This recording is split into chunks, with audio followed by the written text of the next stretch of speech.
Hey everyone. Here we are, the last presentation of the conference. Yeah, thanks for that. So my loving and supporting wife tells me that when you're the last, that means you're the headline presentation, right? So thanks everybody for sitting through all the opening acts. Yeah. So we're going to be talking about ransomware, and I think it's a pretty novel presentation where we have different perspectives from three different people that have different roles to play in kind of identifying and responding to ransomware. Bryce is going to be talking about the victim perspective, where he's helping victims not only recover from ransomware after they've had all their files locked and all their servers, and sort of understanding what that might mean, but also making payments in some cases to ransomware criminals. Lindsey's going to be talking about the FBI or law enforcement perspective and why you'd want to engage them. I'm really proud to be presenting with her. She's been directly involved in one of what's objectively the most successful takedown of a botnet in history. And so, yeah.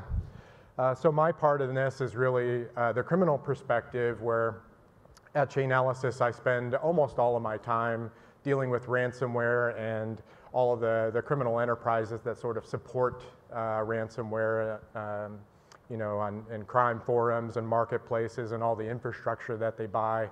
And this supports our customers, because when you are investigating or tracing a problem involving cryptocurrency and ransomware, you'll see entities that have a name on them rather than just a cryptocurrency address, right? That's a big part of what we do. I'm part of a team that's responsible for ransomware attributions at Chainalysis.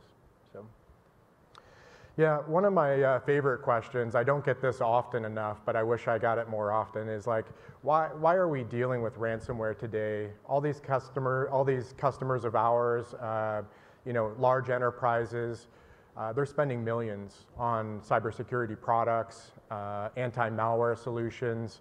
They're educating their user population, and they have mature vulnerability management programs. So they're not missing patches. They're not getting ransomware because they forgot to turn on Windows Update or update their antivirus, right? So why is this happening? And I think there are a number of answers to this. One is that in a lot of cases, unfortunately, the tools that are designed to counter this threat aren't necessarily effective at doing so. So, the product you buy doesn't really do what it says on the tin in some cases. Apart from that, I'll say that a lot of the advice that we get from government and industry, it's good advice, but it's very general and broad and not necessarily specific enough to counter a problem like ransomware. So, if there was a pie chart of reasons why organizations get ransomware in their enterprises, maybe the smallest slice of that pie would be unpatched vulnerabilities. This surprises a lot of people who are sort of conditioned to believe that a missing patch is sort of the source of all these breaches and security incidents. There are some really good examples of that, where a missing patch in a security vendor's firewall product or appliance was the sort of access method for a wide variety of different victim cases involving ransomware, Lockbit specifically. But it's a pretty small portion of that pie chart, right? Loader malware is a really significant problem, one that I hope maybe Lindsey will have some time to talk about a little bit. But this is malware that gets spammed to pretty much anybody on the internet. This is not necessarily a specific target where we're looking for, some big company or critical infrastructure or something like that. It's pretty much anybody that has an email address will receive, something like a Word document or an Office document that contains a script, and that script will load or download and execute malware that gives them a foothold into this environment that, over a period of hours to sometimes weeks, will eventually lead to ransomware. And one of the things I like to talk about here is not blaming the users in these situations where they're receiving a malicious email, and they may have opened a document or clicked on a link that led to a problem.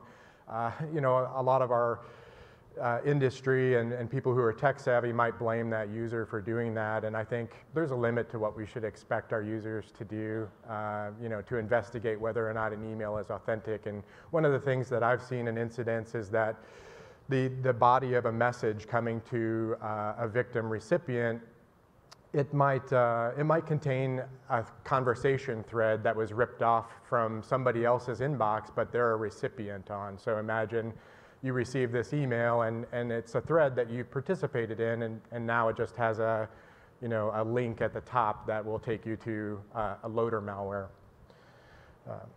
Yeah, my favorite topic and something I spend a great deal of time researching is compromised credentials. And so there's a whole malware family out there that does nothing but rip off the passwords that you conveniently save in your web browser and other applications where you want to not have to remember or write down that password. And so you choose to save it, and then this malware will read those files where where the credentials are saved and send them to some criminal's infrastructure, right? Once they collect 1,000 or more of these, they end up going to a criminal marketplace where they're indexed and made searchable, and another criminal will look at that and find potentially remote access systems like VPNs or Citrix or something like that. And then that could be an access point for a ransomware group to come into a victim organization. Here's an example of that. This machine that's pictured in the screenshot is offered for sale on Genesis Market, a crime market where you can find Netflix accounts or credit card details. You can find all sorts of different ways to compromise a network or take over someone's session potentially. Yeah. And here's finally an example of stealer malware being sold in a crime forum. This is a really typical sales thread where we see, kind of like these are all the capabilities of this malware.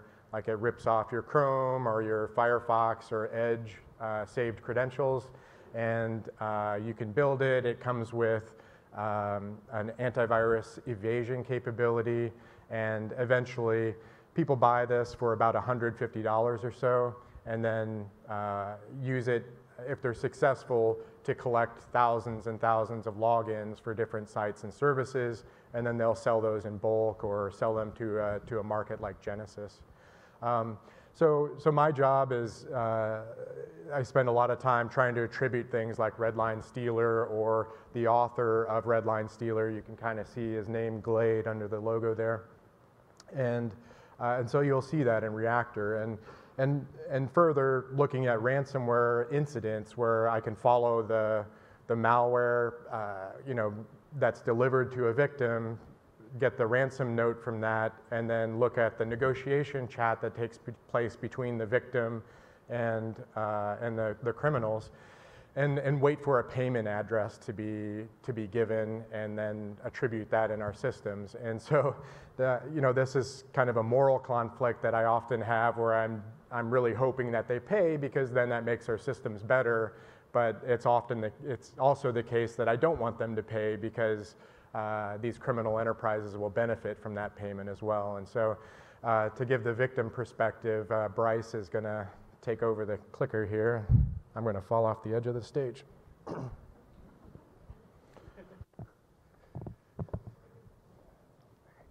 Hi, everyone. So please take it easy on me. I found out I was doing this like 2 days ago, and I got back from my honeymoon, so that's why I had to bring some notes up here.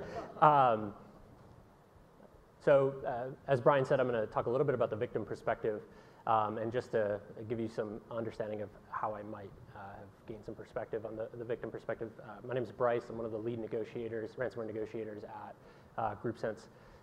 I also manage our threat intel team, who's responsible for investigating some of the indicators that we get from ransomware victims, as well as assisting the victims in their ransomware transactions. So, and I think it's really important to talk about the victim perspective when we're discussing the topic of ransomware, because at the end of the day, each ransomware attack has a victim. And these, we hear about Colonial Pipeline, we hear about large organizations, multi-billion-dollar organizations that are hit by ransomware, but what we don't really hear a lot about is the the family print shop, the local prop shop, a small business that can't make payroll when they're hit by ransomware. So it's really important to understand what happens to a victim when they are hit with ransomware, and to try to understand exactly what that impact might be on the day-to-day operations of the victim organization. So a few of the business impacts of ransomware. There are a ton of statistics up there. I'm not going to read them to you, but I want to talk about revenue loss specifically. So not only is there revenue loss during the attack, so when your systems are compromised, you're not able to conduct your regular order of business, but there can be potentially future revenue loss for that victim organization because of the brand damage. I've been in cases where a victim's clients are hesitant to restart or resume business with that victim organization until they have a full understanding of the actual attack. I worked with one distribution company in the Midwest that was hit with ransomware and had all of their systems encrypted so that they weren't able to actually conduct any deliveries, schedule any deliveries, or send out any of their invoices. And that ended up costing them millions and millions of dollars per week that they were shut down. One of the other big impacts of ransomware is the business disruption. I want to really highlight that 15 to 22 day figure. Many organizations, when we get on the phone with them right after they suffer a ransomware attack, one of the first things they ask is, how quickly can we get back online? There are many variables at play there. Oftentimes it has to do with backups, how successful the attack was. But a lot of those organizations assume that the attack can be rectified and the negotiation can be settled in a matter of hours or maybe even a matter of days. Oftentimes it really is closer to that 15 to 22 day mark. We're starting to see negotiations take a little bit longer as there are more parties involved in the negotiation.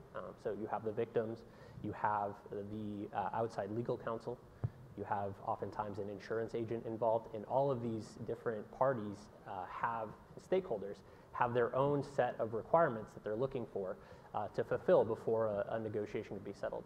And all of that is time. That takes time that takes time away from the victim recovering from the attack. And lastly, private employee information. So oftentimes when a ransomware attack is conducted, those ransomware organizations are looking for PII for employees or customers, and that can add additional cost to the recovery for a victim organization. Nearly 80% of ransomware attacks in the first half of 2021 involve some sort of PII exposure for employees. And we've even seen ransomware groups use that PII to contact employees of victim organizations when there isn't when they're not reaching a settlement with that victim. So there are a lot of different outcomes to the PII being exposed, but I think most importantly is it can damage the trust that the employer has with their employees. If you're working for an organization and you find out that your social security number, your salary, your home address, and all of your other information has been exposed to criminals on the dark web, that can really change your relationship with your organization and can result in an organization really needing to provide some sort of credit monitoring or other follow-on services. So I want to show you a ransom note. This is an actual ransom note from a case we've actually worked. It's Ragnar Locker, a very well-known ransomware organization. And I know there's a lot of text on the screen. Don't feel like you need to read all of it, but I can walk you through some of the highlights. I really want you to, we're going to put our hypothetical hat on here for a second. Imagine it's 4th of July weekend, Saturday, you're at the barbecue. All of a sudden your CEO calls you and says, none of our computers are working. 4th of July or other holidays are a common time for ransomware organizations to attack their victims. And this is the note you see on all machines when you come in. So first, let's start with the do nots. You'll notice that it says, and some of these do nots are actually really helpful information. Don't move any of the files. It can damage them. The ransomware operators have very sophisticated malware. It's not that great at, it's pretty volatile though. So when you move some of the documents or you move some of the, you try to change some of the files, you can end up damaging the files beyond repair. So even if you end up paying the ransom and getting a decryption key, you won't be able to use it if you've ended up altering the files in some way. They say don't use third-party or public decryptors. If you go and Google Ragnar Locker decryptor, you'll see a lot of advertisements, and you'll see a lot of people offering, hey, I've got the Ragnar Locker decryptor. Oftentimes, those are other people who are trying to scam you out of a bad situation. And lastly, they say, don't shut down or reset your computer. Also pretty good advice. Next, what happened? This is a lot of scary information. That's templatized information. That doesn't mean that every single attack they've taken billing statements, employee salary, proprietary business information. There are common categories of data that's exfiltrated, but not always the case. I want to move down to what should you do? What should you do next? There are 2 times in this note that the Ragnar Locker has indicated that they want to make a deal. The very first thing you see at the top, you have to contact us via live chat. Let's make a deal. Second, in what you should do, they again say you should contact us as soon as possible. We want to make a deal. What you won't see in the ransomware note is actually the ransom demand. Very, very rarely do you actually see the ransom demand in the ransomware note. They give you the contact information. They say they want you to reach out. And so victims will either reach out to the ransomware group themselves, or they'll reach out to a ransomware negotiation provider and start to conduct that negotiation. You'll see they mention that they have a live chat, so a live chat feature. These ransomware groups are pretty sophisticated. They have web pages that they direct their victims to conduct the negotiation. This is an actual chat window or onion site that we've seen in a negotiation, and we can talk a little bit about it here. So first, you'll see they have instructions. This is, what are you to do now? You can test decrypt your files. They give you some information about buying XMR, and give you some links out to conduct that transaction. You see at the top left corner a countdown. This is a tool that the ransomware operators use to try to incentivize payment quicker from the victim. So from the victim, you log into this page, you see that timer. That timer starts as soon as you hit the page for the first time. So it starts counting down. You have a deadline, and if you don't pay, your price will be doubled. Now, that's not always the case. Right? This is not always, you don't always have 3 days. Oftentimes when you are conducting a negotiation, they are willing to extend that deadline a little bit. As we talked earlier, the average time is, has increased from 15 to 22 days. Obviously, this is 3 days. Usually when you log into these sites, you'll see 4 days, 3 days, 2 days, something like that. You can see the current price, $1,578, about $200,000 in XMR. After the time ends, we're going to double it to $400,000. And then you see the chat support tab in the middle. That's the actual live chat feature. If you've ever gone to Verizon or whatever your cell phone provider is, or your internet provider, and they have the chat window in the right corner, that's the same thing that you see here. You're chatting with them. It tells you when they're online. You can see when they're typing. You can see when they've read the message. So it really is like a chat window. Not all ransomware groups have a chat window. Some of them in the ransom note will give you contact information that's an email address or something else.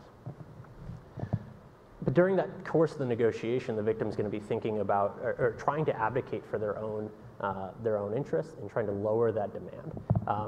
Some of the more sophisticated groups will update the demand in the top right corner or wherever they're displaying that information to the victim.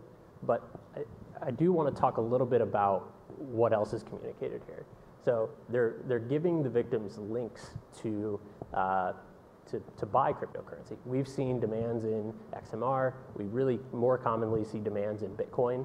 We even do see some victims or some ransomware organizations that will issue demands in both cryptocurrency, both XMR and Bitcoin. And they'll say if you want to pay in Bitcoin, you actually have to pay a 20% premium because they understand some of the risks associated with transacting in Bitcoin.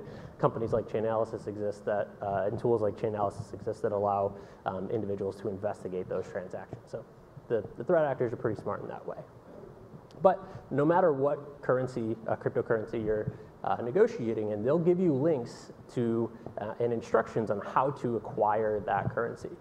They want to make sure that the victims are actually acquiring the currency in a way that minimizes the risk to the ransomware organization, and also minimizes the time that it takes for the scrutiny that the victim organization has to go through in acquiring, let's say, $2 million in Bitcoin or $2 million in Monero.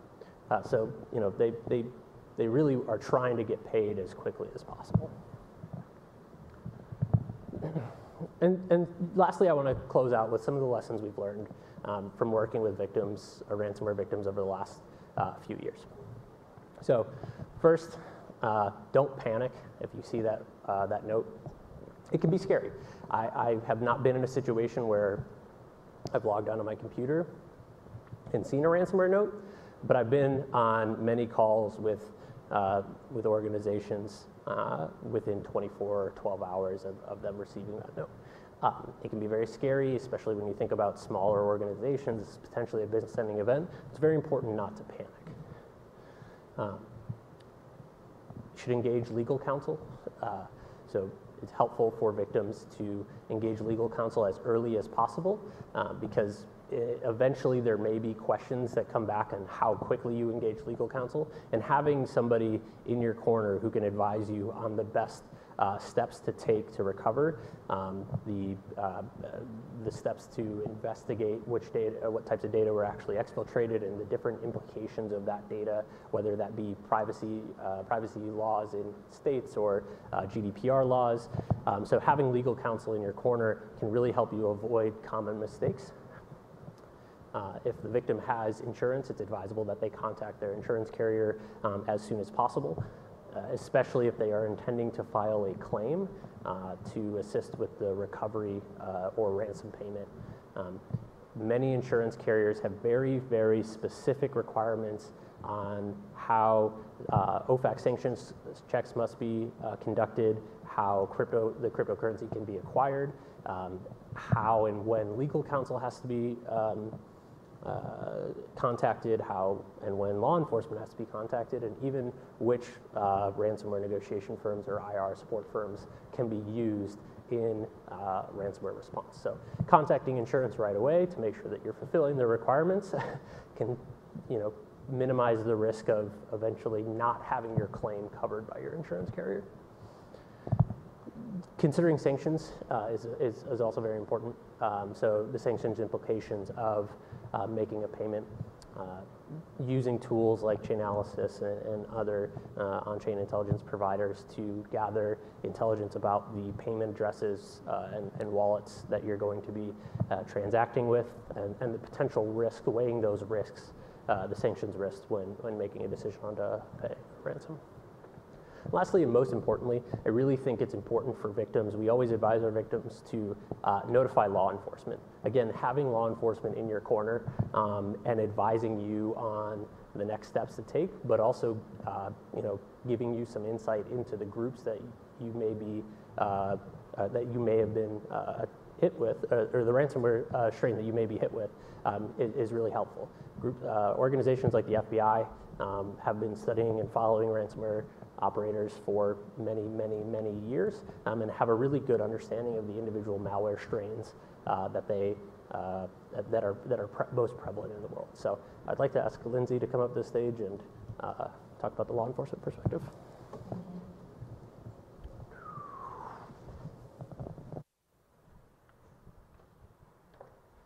I'm glad to be able to chat with all of you today. This is something that's kind of important to me and the Bureau. So you'll see I named, I named it after you call the FBI, and really this should probably be called Why You Should Call the FBI, but I optimistically named it, and we'll talk about why you should and kind of what happens after the fact. Lindsey Chiesa, I'm a computer scientist out of the Raleigh FBI, the Charlotte office, and so I work on a variety of different cases, ransomware, malware, but we'll specifically be walking you through ransomware today and some of that. By the time I'm brought in on something, when we get the call from a victim, it's a very, very bad day for that person. And not in the sense that they just perceive it to be a bad day and it feels like the world is ending, but they're in a really difficult position, whether they really can't recover their data, whether they can't make payroll. It's a really, really bad day. And I say for us, working on a cyber squad, we encounter a lot of things on a day-to-day basis. We encounter ransomware, we're dealing with malware, we're dealing with complicated intrusions, nation-state actors, extortion, fraud. That is a typical day for us. Not like a good normal day, but a typical day. And I think coming from that perspective, we can look across and really understand why it's important for victims to come to the FBI and for us to have that perspective. Because when victims come to us and we gather that evidence, it helps prevent the victimization of other organizations as well. And so we'll talk about that. I want to talk a little bit about the response and kind of how we're organized at the Bureau. So we have 56 field offices across the United States and Puerto Rico, and we have cyber squads, and those cyber squads primarily investigate cyber intrusions. Now, on those teams, we have special agents, which is what you'll think about with the FBI, but we have a lot of additional technical talent on those teams as well, these integrated squads. We have intelligence analysts, we have data scientists, data analysts, you'll have forensic accountants available, and then computer scientists, which is my role, which actually I was talking to someone, it sounds really generic. It's not really a description of what I do. And in some ways I'm grateful they left it kind of open-ended, and that what I do in Raleigh, North Carolina might look very different than what we call a CS would do at another field office, because the cases that we work can be very different. And so some of the computer scientists at the Bureau will be expert at reverse engineering and malware, some will be great coders, some will be really good at infrastructure, tracing, cryptocurrency, and so you'll see that range of expertise across the Bureau as well. Beyond that, the FBI has a number of capabilities that they really put towards this. So in the field offices beyond the cyber squads, we also have a cyber action team across the Bureau. It's some of our most technical experts and incident responders, and they'll really deploy across the world for a given type of intrusion. Beyond that, you probably heard recently that FBI stood up a virtual asset exploitation unit where they're going harder after crypto, and even a response team within the Bureau that provides assistance to the cyber squads with some of these types of more crypto-focused investigations, or where that comes into our investigations. For me, I don't even think of it so much as a separate thing, and we look at the crime, and that's one way to pay, and we'll talk about that. What happens, I guess, next, when we're contacted? So that really depends on where we're brought in and where the victim is. Sometimes we're called really, really soon. And I'll say that one of the things we talk about in the Bureau, our leadership has talked about, is our response capability. And so it's within the United States, we always say an hour door to door, and we can definitely do that. Like, I always have gear on me or thumb drives or stuff for incident response, where we'll end up somewhere the same day. And then across the world, they say, we'll be at the door within a day, within 70 countries. And that's definitely the case. So I'm on one of the action teams, and so I get a call Friday afternoon, 4 p.m. They said, make sure all your gear is squared away because you might be going somewhere tomorrow. And so we do have that capability. And so I'm always in awe of our international law enforcement partners that we work with and some of their deep technical expertise. But one of the things I can say is we really do have this unique ability as far as resources and response to really go anywhere, right? Last year, severe lockdowns. I was on an empty plane to Ukraine last year in the middle of their 2-week lockdown. So we have that capacity to go and respond and help victims wherever it's needed. So we make that happen. What happens after we're contacted? Like I said, it depends on where that's at. In a best case scenario, we're contacted really soon.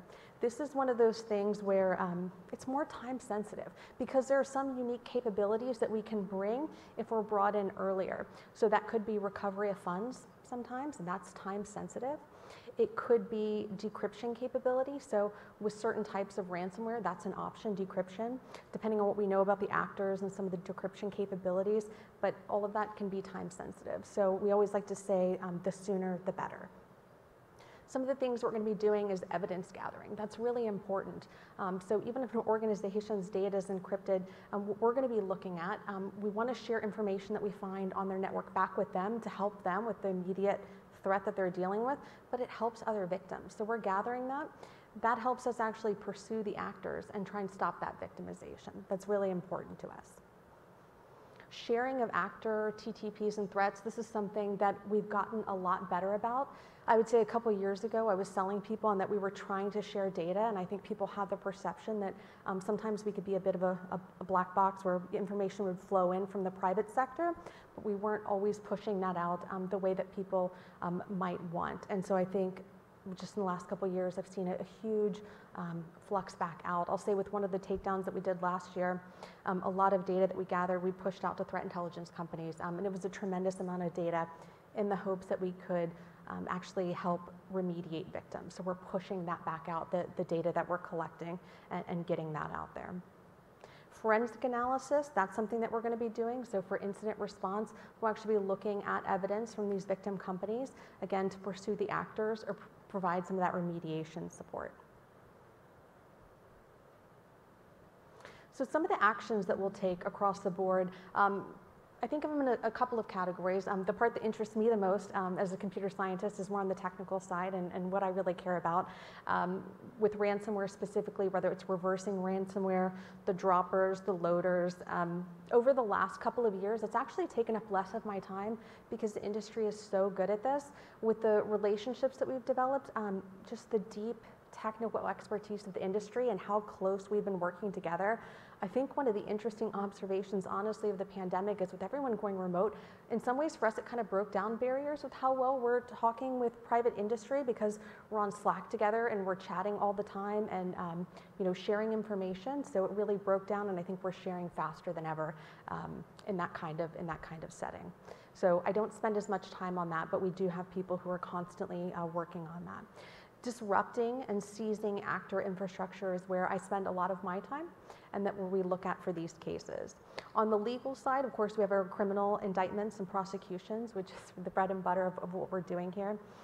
I would say one of the things that I don't know that many people think about how we perceive victims of ransomware, at least in the bureaus, we really see them as a victim of a crime. So we'll talk about ransomware payment, but whether an organization pays the ransom or not, they are a victim of a crime, and we see them as a victim just like we would other types of crimes. And so we really think about that victim support piece that I don't think people think about that perhaps we offer.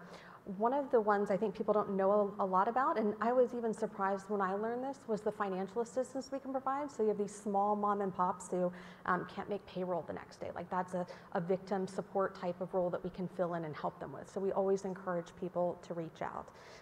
There can be a lot of pressure with these types of incidents and companies not sure of how they're going to handle this.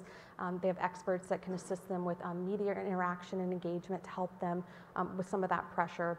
And then obviously the data that we're gathering from the evidence we're looking at from them or our own previous case knowledge, sharing the indicators back with that organization to help them threat hunting, whether we're on site or remote, whether they already have an IR team, whether they already have a negotiation team in there. And I would say for every company that we see that has cyber insurance that you hear about, there are many more who don't have that. And for every organization that recovers from ransomware, many more don't. And so that's a difficult thing to see. And so we always want people to come to us. I know that's, we're from the government, we're here to help, but we really do, we really can help here. So we want to be able to do that. A lot of people come up and ask, well, how am I going to contact the FBI? And this is hopefully somewhat straightforward. One of the most important things is thinking about it ahead of time for that organization, but we'll talk about that before we talk about ransomware payments.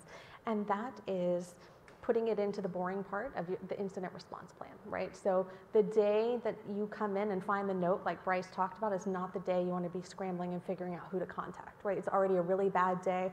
It's a really stressful day. So we want to think about that ahead of time.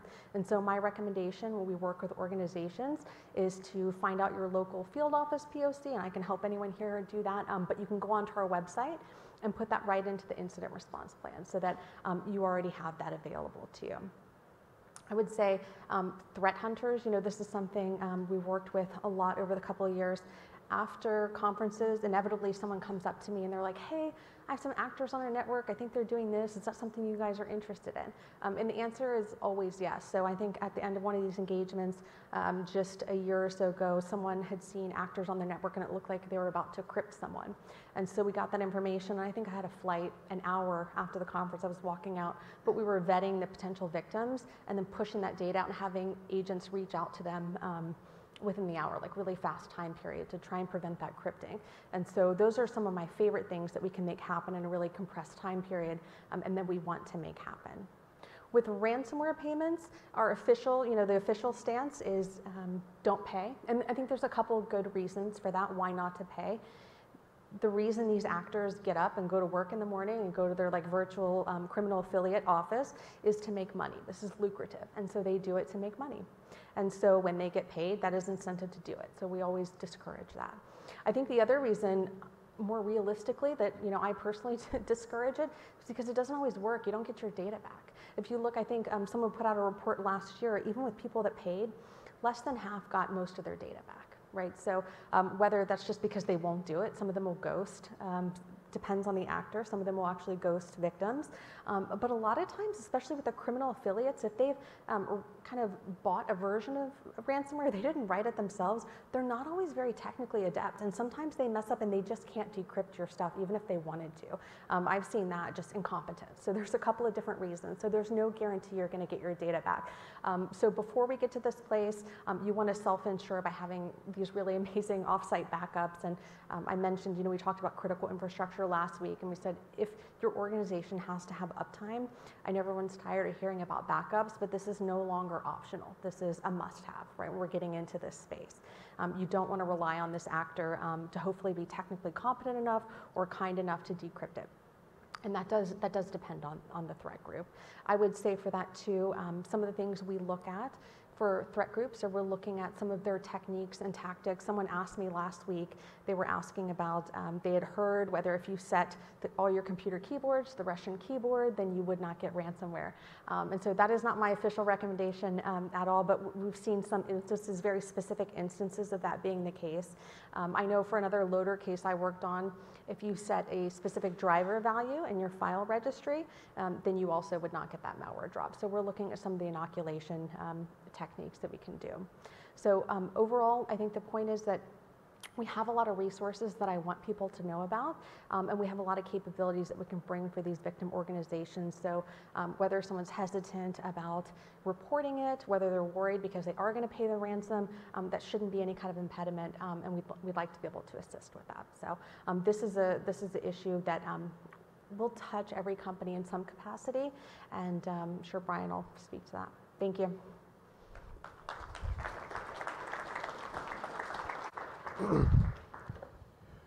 Yeah, so let's wrap up here. Yeah, I want to just kind of close by saying that probably everyone in this room, I think, has a connection to ransomware, whether you know it or not, or there's a direct or indirect kind of connection. You might be advising people who are victims of ransomware if you're not one yourself, or having a supply chain issue that involves ransomware.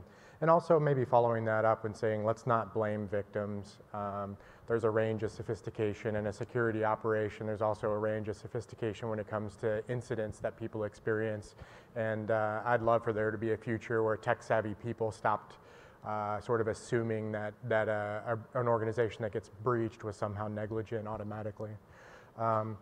Yeah, so Bryce says, engage subject matter experts early. I think this is very important, and I know this from a small amount of experience that in doing so, not only will you, potentially improve your opportunities or likelihood of recovery, but also there's some conditions that I've learned from Bryce where if you take too long, the ransom might double or increase over time. So. Yeah, and then communicating with law enforcement, reaching out to them. There are many benefits for doing so. A personal experience with FBI is very positive on the breach response front, and I'd be happy to share my experience with you. Yeah, so we have a few minutes for questions. I know some people might have sensitive questions, and I'd be happy to kind of answer those kind of personally off stage if you wanted to as well. Yeah, so. Yes, I have a question. What keeps you awake day and night? What keeps me awake? Well, I'll tell you, thankful to work at Chainalysis now and not at a very large enterprise that's potentially vulnerable to ransomware. I think we're very well prepared for this kind of problem, and our role in it is really assisting other people in understanding their exposure for sanctions, as well as who are they paying, you know, when they do decide to make a ransom payment. Maybe Bryce would be a good person to ask the question about what's keeping threat intelligence people up at night. Do you have an opinion about that? Yeah, I would say the continued success threat hackers are having from using stolen credentials. Oh, good. The Genesis market screenshot that you shared was really adept. Many ransomware attacks are as simple as somebody finding some credentials to a critical system, or maybe even something that we may not think of as a critical system like Slack, and using that to to conduct a successful ransomware attack. So the proliferation of those types of credential-based attacks still keeps me up. Yeah, so, and also the things you forget, like Slack, and might not consider in scope for your security assessment program, right? Yeah, thanks for that. It seems like the number of incidents is increasing, and you seem to know, you don't know how the information is being transferred or being obtained. I mean, does it make sense to try to develop it to better attack the source, or is it a jurisdictional thing? Like, you know that the information system on Genesis, why can't you do some intelligence around that? Yeah, so the question is about, for people who couldn't hear, the question is about, it seems like the frequency of incidents is increasing. Many of these incidents involve exfiltration of data to different places around the world. It also involves problems like Genesis Market that's collecting and selling compromised credentials. Did I capture that? And is there an opportunity jurisdictionally to have an enforcement opportunity there? Did you want to take that one? Yeah. On that. So it used to be kind of the way we would do investigations. If we'd start at the victim and work our way back through the ransomware actor, where that actor might be third or fourth level that victim's gone through. It's really about the loaders. And so you have criminal affiliate groups, or these are business enterprises where they're gathering victims that are transmitted to another source. And so we are changing tactics and where we're specifically looking at actors rather than working our way backwards. And there's a question, yeah. Yes, thank you. Is there any indication that those companies that fell a victim of ransomware scam and paid are likelier to get the ransomware attack again? You know, like in a fraud schemes, people are likelier to come again and again and again, become the victims. Is there such a thing in the ransomware? Yeah, I've heard of this, and I bet you have a comment too. Yeah, so this has happened. I know of one specific incident where there's two ransomwares, and also incidents that involve a data exfiltration, extortion that's separate from the files being encrypted. Like a different criminal enterprise came along and threatened to release their sensitive data. Brett, you want to add? Yeah, so we've worked ransomware cases where a victim organization was in the process of making a payment to one ransomware group, and despite the recommendations of their IR firm, had not successfly determined the original entry vector for the attack, and had not mitigated that risk, and got hit again with a second entirely different ransomware case. So that's one example. We also have seen the most common tactic right now for ransomware groups is to exfiltrate data and then encrypt the system. So you're paying a ransom not just to decrypt your system, but also to hopefully have them not share your data on the dark web. And we have seen ransomware groups who have subsequently used data, primarily email chains, to obtain through a ransomware attack to conduct future business email compromise or potential fraud cases against partners of that organization, or future attacks against the original victim. Yeah, it is intentional, I think. Yeah, sometimes, and I think it depends on the ransomware actor group. Like a lone wolf one, maybe you're not going to get reinfected right away, you're not going to get recrypted, but especially for the actors where this is more of a service. And so let's say you've been rented out to be crypted by this one group and they put notes in the panel like, hey, this is my target, but they don't always honor that also, which is a fun way. They get kicked out of panels for doing this, but you might have another group go in and recrypt that group because that victim's information is still in this panel where they're purchasing information.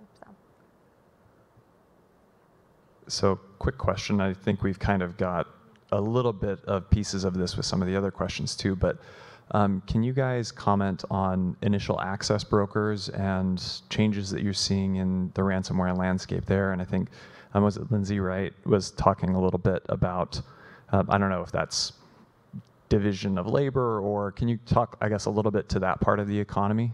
Yeah, I can talk to the on-chain part of that, or the part that we have, we have surveillance into on the blockchain, where initial access brokers or people who whose job it is to compromise an enterprise and then sell access to that enterprise to another person who might use it for ransomware. This initial access broker might sell that access for hundreds of dollars to something less than $10,000 is what we typically see in crime forums. And they tend to operate independently from ransomware groups, but we also see ransomware groups like the larger, more successful ones like Conti. We know that they are seeking people to work sort of more internally or more directly with them in seeking access using the same methods that an initial access broker might, like finding open RDPs and Citrix and things like that. Yeah. Did you want to add to that? You summarized it really well, and I think particularly for the more sophisticated ransomware organizations, they really are operating like a business. So there are active recruitment efforts on the dark web to find these initial access brokers that are particularly successful. There is an active effort to keep successful initial access brokers that have produced lucrative payments in the end within their organization and not have them go to their competitors. So they will pay them or bring them basically into their organization as a part of their team. That's their role as an initial access broker. They're going out and trying to compromise as many organizations as possible, breaking that down by revenue and saying, okay, here are all the targets above $500 million or $1 billion or in this geographic location. Go ahead and start the process of conducting a ransomware attack. So, great question. Yeah, let me add a personal experience to that question where a friend of mine and I were monitoring crime forums and saw a listing from an initial access broker that only described the victim in terms that you would find on zoominfo.com. This is their annual revenue, this is the number of employees, this is their industry, and we were able to put that together by searching through ZoomInfo and find out that this is an organization that we knew security people in. And so we contacted them and said, hey, we think this is you. And the person we're talking to said, no, that's not the right number of employees and the annual revenue is low. We're like, well, this is what ZoomInfo says for you. And so it doesn't matter if it's different today. This is what the criminals are saying. And so eventually they ignored it until they got a call from Lindsey's employer, and then were forced to deal with it in a more awkward way. Yeah. So thanks for the question. Yeah. There's a question here. And I think we're holding people up for the happy hour, so this might be the last one. Sure, I'll make it quick. So yeah, thank you everybody. This is a question for all of you, I guess. So talking about data exfiltration, obviously a lot of these ransomware groups, they give you the time, and if you don't pay, they just put it on the blog and anyone can download it. But I was curious if you guys have seen any cases of like actual commoditization of that leaked data. I know that Revil and maybe one or two other groups have like threatened to auction it off, but at least in terms of my personal experience, I haven't seen that ever happen, at least not in a way I could verify. But I was curious if you guys saw any examples of that being sold. Yeah, again, I'll talk to the on-chain part of that. We don't see a lot of that stuff getting paid for, and we're definitely aware of this sort of market that ransomware criminals are trying to create around the data that they exfiltrate and try to extort for payment. There's not a lot of interest in it, and if you look at these markets, I think some of the data that they're exfiltrating is not particularly sensitive or relevant to the breached organization, and it just doesn't have that much value. I hope Bryce or Lindsey might be able to add to that. I agree with Brian. We don't often see successful attempts to monetize it. Occasionally, some aspect of the data will be sold, but that's pretty rare. We see more often. We've seen some ransomware groups, instead of posting onto their blog or their shame site, they'll post the victim name and how much data and try to start an auction. Those usually don't receive that much attention, and I think there are a lot of reasons for why there have been unsuccessful attempts. I think it is still a major risk, though. I think there is eventually a ransomware group is going to figure out how do they monetize this data, rather than just posting 1.5 terabytes of data to a really unstable website that is impossible to takes days and days, and I mean there's not a ton of impact with that type of release. So I'm afraid that some ransomware group's going to figure it out pretty soon. Yeah. Okay. question. Yeah. Thanks everybody. Bryce Webster Jacobson, Lindsey Chiesa, and I'm Brian Carter. Happy to talk with you at the happy hour.